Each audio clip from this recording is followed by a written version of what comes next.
સમાચાર બનાસકાંઠાથી સામે આવ્યા છે। ખરવા મોવા રોગ જે છે તેને લઈને તંત્રએ કાંકરેજ વિસ્તારમાં કામગીરી જે છે તે હાથ ધરી છે। કાંકરેજના 109 ગામમાં સઘન રસીકરણનો નિર્ધારિત લક્ષ્યાંક કરાયો છે। 1,82,000 પશુઓને 10 દિવસમાં આજથી જ સરકારી તંત્ર અને બનાસ ડેરી દ્વારા રસીકરણ કરાશે। તંત્ર દ્વારા 62,000 પશુઓ અને બનાસ ડેરી દ્વારા 1,20,000 પશુઓને ખરવા મોવાસાની રસી અપાશે। કાંકરેજ વિસ્તારમાં કરવામાં અગમચેતીના ભાગરૂપે બેઠક બાદ રસીકરણનો પ્રારંભ થશે।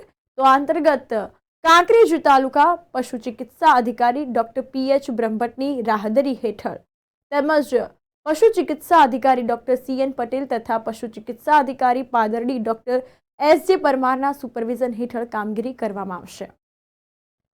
કાંકરેજ તાલુકામાં આજથી ખરવાસા મોવાસા રસીકરણની કામગીરી એક યુદ્ધના ધોરણે ચાલુ કરવામાં આવે છે, જે ઝુંબેશના રૂપે કરવામાં આવશે અને આ કામગીરી આપણે દિન 10 માં પૂર્ણ કરીશું।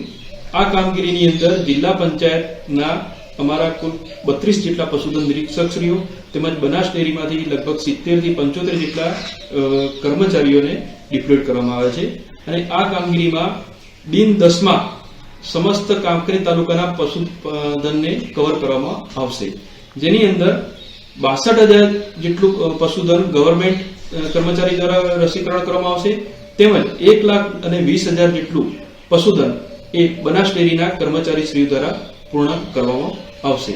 આ કામગીરીમાં પશુપાલકશ્રીઓને એક નમ્ર વિનંતી, અમારા કર્મચારીઓને સંપૂર્ણ રીતે સહકાર આપો અને આપના ત્યાં આવે ત્યારે આપની પાસે ઘરના વડીલનું નામ, એક એમનો રજિસ્ટર્ડ મોબાઈલ નંબર તેમજ એમનો આધાર કાર્ડ નંબર આપના હાથ વગર રાખશો અને આ વસ્તુ અમારા કર્મચારીશ્રીઓને આપશો, જેથી તમારી નોંધણી પણ કરી દેશે અને રસીકરણની કામગીરી પણ ત્યાં પૂર્ણ કરવામાં આવશે।